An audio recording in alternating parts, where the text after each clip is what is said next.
What's going on, guys? So DREO, never heard of them, but did a little checking on it. It sent me this portable AC unit to test out, see how it works, do a review on it. And well, I haven't opened it up yet. The packaging is a little sketchy. Looks like they pieced cardboard boxes together and wrapped it up somehow.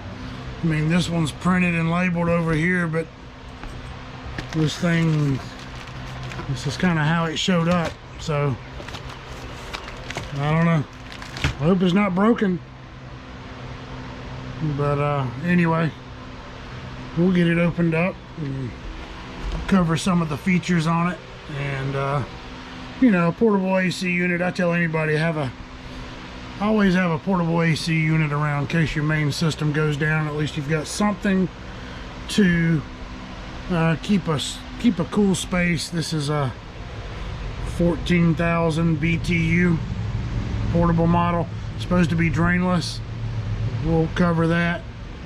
It does have drain tube connections and things from what I've seen, but it's supposed to be drainless. Some kind of thing they do where it takes the water and then redistributes it over the condenser in it. Obviously that evaporates off, cools the condenser, but I don't know, we'll find out. Let's get it opened up. But yeah, I didn't pay for this. I think these things retail what I was looking at online.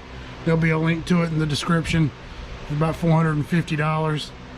You know, and it's not bad to have some couple of portable units around. Maybe if you're a small business and you're trying to, you know, go that extra mile for a homeowner, you got to wait a couple of days before you can do the install. Being able to bring something by to get them a little bit of cooling, if nothing more than a bedroom or a living room area or something, to get them by. But anyway, let's open it up and see what's in here. All right, guys, we got this thing out of the box, and it's not a bad looking unit. It's got a 6-foot power cable on it. It's got a GFI test and reset in it. Obviously your 3-prong with your ground, 120 volt, 6-foot.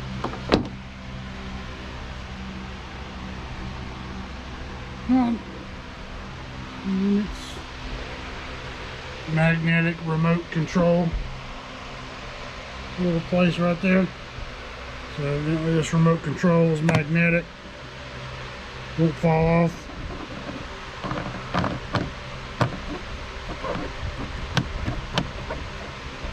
So there you go, got you a place to put your remote.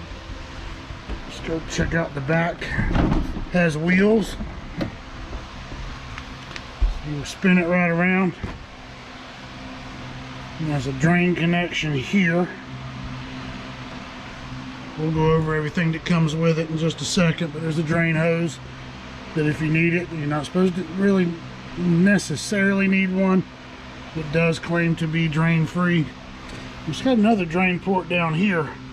If you look at that right there and read that sticker, evidently you have to set this thing up on a platform to get it elevated a little bit so that if it trips, there's another sticker here that talks about the shut off down here, your P1 air, it's a drain air. You'll come back here and unplug that and drain it into a pan, but yet it claims to be drain free, and there's 2 different drain ports on it. I don't know, but I mean, it is what it is. This is going to be where you connect your exhaust, run it to your exhaust pipe, which I'll show you that in a minute. We've got 2 different doors here, basically screened filters. There's one there. Look inside, See some of your refrigerant, a little bit of your refrigerant piping, condenser and evaporator. I'm assuming this is your evaporator. You got your condenser down here on the bottom. So we'll reconnect that. Just fits in there, snaps right in. And then this is a pre-screen as well for your evaporator coil. Take these out from time to time, clean them. So I'm concerned about this drain claim as far as being drain free. I'm gonna run the thing and I'm gonna see how long it takes for it to shut off on a drain fault. Maybe it doesn't, but it's supposed to have a little flywheel in it that as that pan gets water in it, it throws that water back up on the condenser to cool the condenser. It's supposed to evaporate the water. I don't know. Touch buttons or your display screen is right here. Up and down on your temperatures. You can connect it to an app and control it with Wi-Fi, or you can use the remote control. Obviously that comes with it. Batteries aren't in it yet, but there's the remote. You got a snooze, you got a vane control, a fan control here, your on off. So it's not a bad looking unit. There's that sticker, and it's got QR codes for instructions or any videos or any details you want to know. Just about everywhere you look there's a little QR code, so that helps. But you can see it's somehow elevated for that bottom drain to drain water if it trips that fault. And you can see that bottom drain is pretty close to the bottom, so this thing's going to have to be sitting up about 3 or 4 inches. Get a small pan under there to drain water. Now, I don't know how much water will drain when you open it. This is where you'll connect that hose.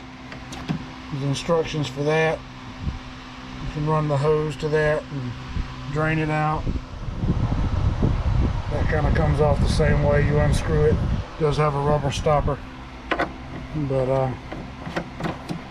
as far as what comes with it,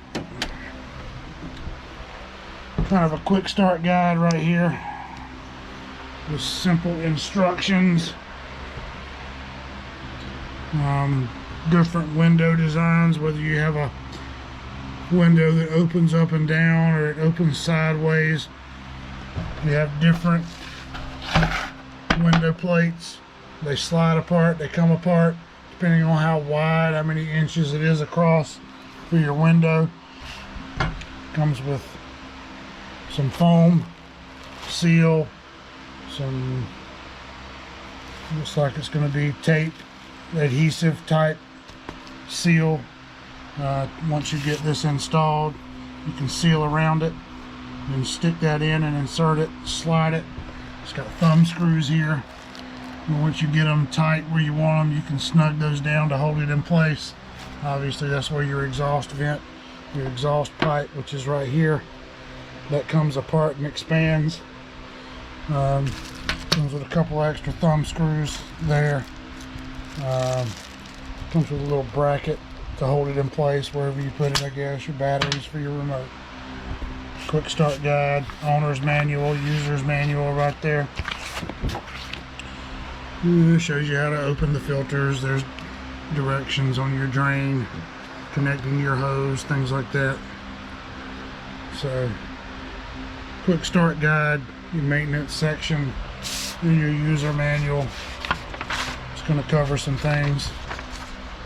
But so I'm gonna get this thing put in and we'll turn it on and we'll see how it performs. Directions on how to set up your plates, your air jams for your, when you stick it, close your window, lock it in, seal it. Got instructions for that. How to connect your exhaust vent there. It kind of collapses, so you can pull this apart. As you can see there. So however you want to run that. There's your drain hose. Connects to the back right there. which is going to be right here. So let's get this thing put in, and I'll just go stick it in one of my living room, one of my windows, and goes over the display. What you see: cool, dry, fan, Fahrenheit, Celsius, humidity. There is an app as well, so if you want to connect it to your Wi-Fi, you can control this thing over your phone. Cleaning and maintenance. Your drain. So I don't know. We'll see how long it runs before it fills up with water or starts shutting off. A little skeptical about the drain-free operation that it advertises, but we'll see. Troubleshooting guide. I'm sure you'll use that quite frequently. Anyway, let's get it hooked up and see what it does.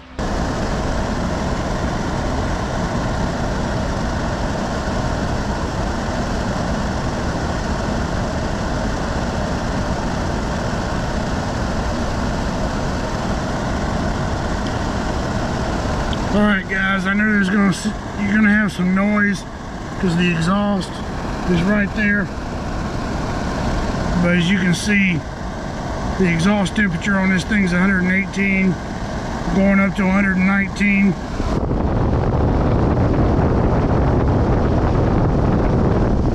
So there's some wind noise. This thing's definitely pulling heat out. It is 71 degrees, yeah, 71 degrees inside the room right now where I have this thing running. Obviously it's also pulling heat out of the compressor. Might bother me a little bit that the compressor is running that hot,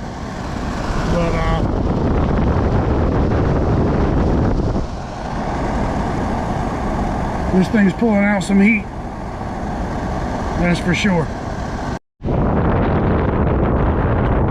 Alright guys, a little bit of wind noise here too, so I'm going to try not to argue with that, but it is what it is. You'll see right there, 40 degrees supply temperature.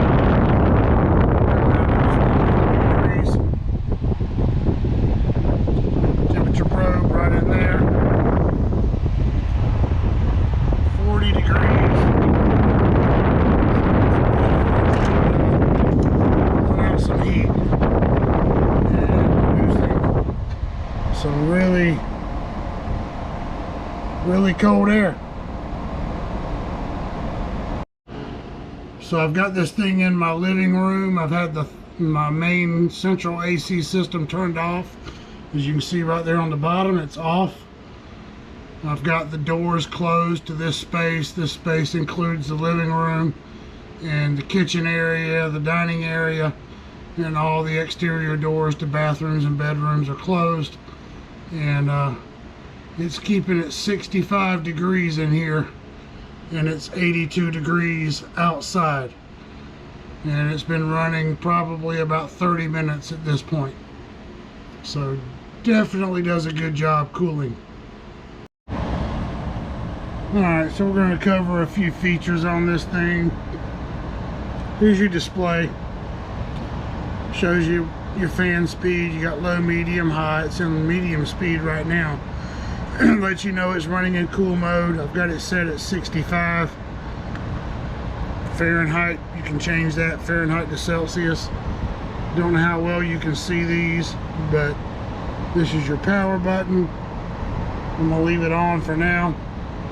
I have to look in the book. I don't know what the M means. This is your connect to Wi-Fi. If you want to connect it to your Wi-Fi, obviously you're up and down. Bring the temperature down, bring it up. It's touch, obviously. Just touch it. You can mute the sound if you don't want it. No big deal. See, it just slowed down as I turned it up above what the indoor temperature is, so the compressor cycled off. So we'll turn it back down to 65. I don't know if you can set a minimum and a maximum. It won't let me turn it down below 65, which, I mean, that's about as low as you need to run a portable air conditioner anyway. So you got your fan here. You turn it to low, medium, high. Hear it ramp up.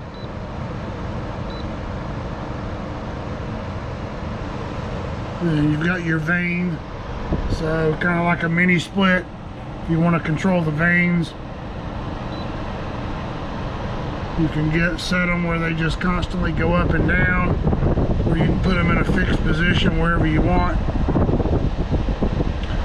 I preferably running one of these air conditioners will probably want it pointing straight up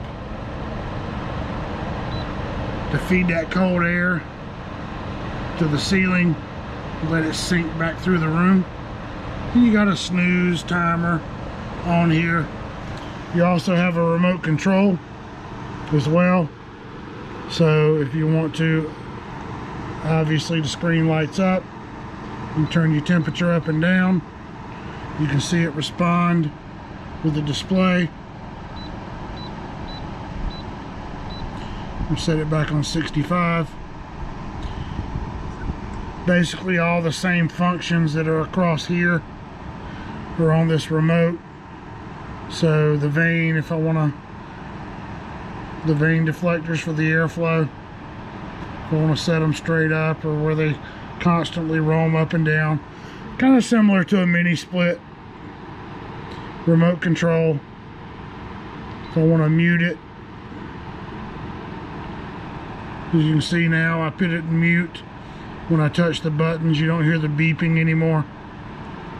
So that's just personal preference. Snooze control, you can set a timer. The light, if I want to turn that on and off, I can hit my light button.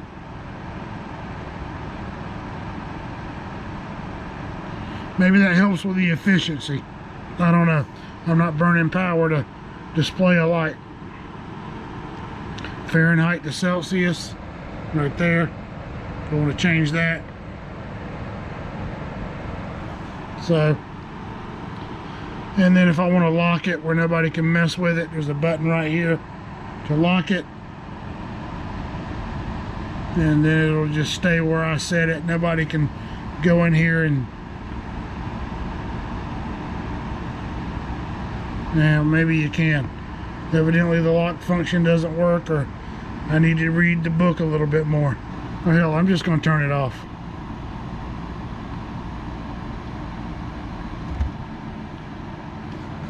A little bit of a timer, counts down, a little bit of a blower delay. It's off, and the vanes will gradually close.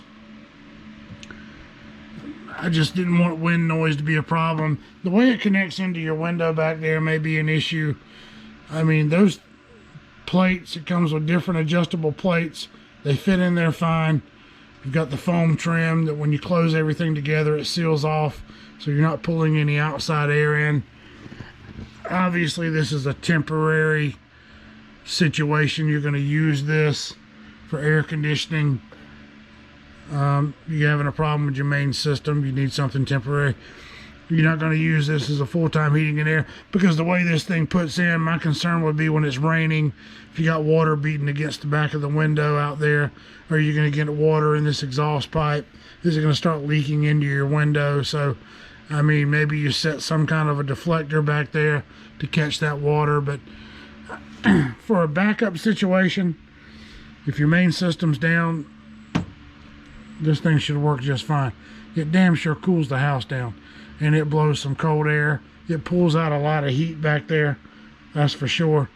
Maybe you've got a little work building you want to put this in, and that's my plan. I've got a building out back that I do a little work in, and then run it while I'm in there working and have some air conditioning. So there's uses for it.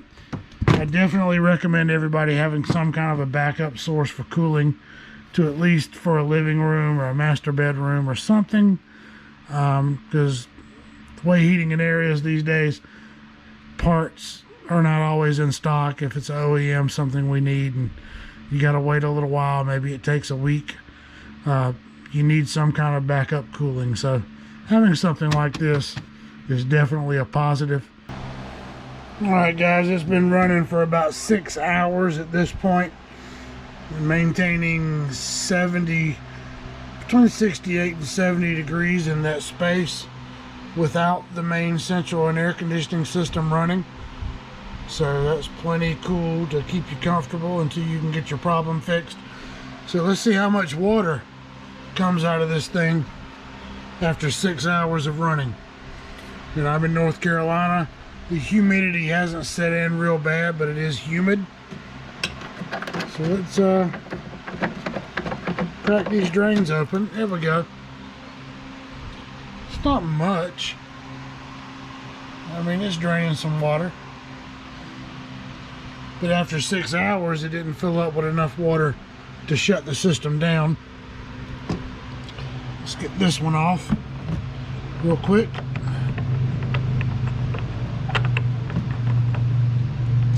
And pull that plug out. A little bit of water came out of there. So with that said, that little bit of water, I mean, it feels great in there. It's not flooding. It's not filling up until it shuts off. It's not tripping the water overflow switch, whatever they've got in there to shut the thing off. So this is just after 6 hours, just enough water to wet the deck and dribble a little bit. So I'd say for a portable AC unit, minimal maintenance other than cleaning the filters. Maybe every 6 hours you shut it off, come up here and drain your hose, or actually just connect your hose here, run it into a pot or run it into a pan, let it dribble, shut it down, dump that pan out, put it back, turn it back on. It's definitely not going to inconvenience you with condensation problems, but it's maintaining roughly 68, 69 degrees in there, and 14,000 BTUs. Maintains the living area, kitchen area, dining area, about 900, 800 square feet. Pretty good.